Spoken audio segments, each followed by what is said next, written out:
What's up, guys? So in this video, we got some more Sprint stuff to talk about. And hey, in this video, I'm going to tell you guys something that's going to be beneficial for all you customers out there. So this is going to be something that you guys can do that will help out with any issues to get resolved. It'll probably help it get done a lot faster. So in the last two videos, I talked about, the things that happen with store reps versus customer care center agents, right?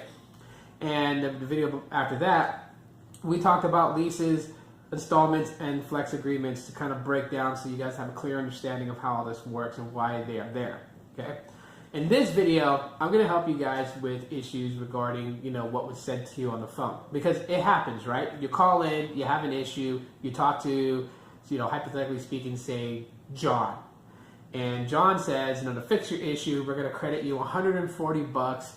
We're going to switch you over to this price plan to make your bill come out to this amount before taxes. And when you get your next bill, it doesn't reflect any of that. You didn't get the credit. You didn't get, the plan that you were supposed to get. You call in and there's no notations. They go back to the day when you called in. They're like, yeah, we see you called in, but the only notation that's on there for the rep to see is a very short one, and this happens a lot. And the notations will say this: customer called in to cancel, change price plan. All right, that's not very descriptive, right? That's not descriptive to like what you were told on the phone. You were told you would get X amount of dollars in adjustment in this plan to make your bill this amount. So what can be done?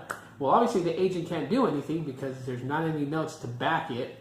And they would have to do a tape pull. Now, when you call into Sprint customer service, customer care, you talk to multiple different people. Every time you call in, it's timestamped with what agent you spoke with. So that's a lot of calls to try to dig through. So in this real quick video, what you can do to alleviate that issue is that anytime that you call into a Sprint customer care rep, account services rep, even when they transfer you to different departments, good rule of thumb is, one, get the name of the agent. And of course, they can only give you their first name. They cannot give you their last name. It's for security reasons, obviously. So first name is what you're going to get. But they have what's called an interaction ID.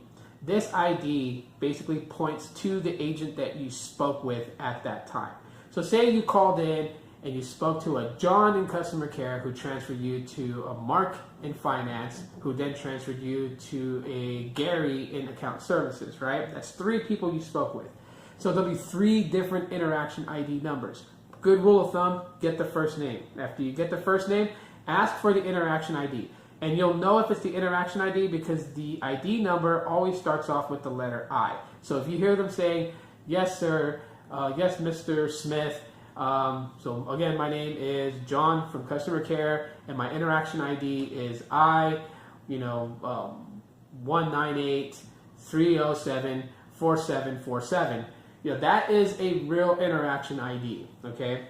That points to the agent. So there's no need to collect the first name, their ID badge number, their, whatever, right? Everything is contained in that interaction ID. And the interaction ID does two things. One, helps us find the notations in the interaction notes section of the system that we look at. Two is that when we request a tape pull, which is where we pull the call and we listen to it, that ID number helps us find that call real quick.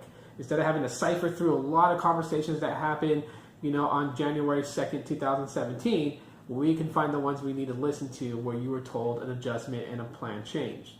So hopefully this tip helps a lot of you customers out there dealing with getting results and getting resolution done to your account to have everything set right. So if a tape pull is needed, collect those interaction IDs. And as a matter of fact, every time you talk to a customer care rep, account services, finance, order support, always get an interaction ID. Now, one thing I will say, for some odd reason, can't really explain why, but if you talk to telesales on the phone and they say they'll give you a $100 credit, and if you call into account services, know this: account services cannot see telesales notes. I don't know why that is. We just can't see their notes. So when we look on the account, their notes won't be posted on there for us to see. So if you are told something from a telesales rep, your best bet when you call in to get that resolved is when you get customer care on the phone, ask them to speak to order support because they are the only phone department that can see telesales' notes. Account services cannot. So other than that, guys, this one was quick.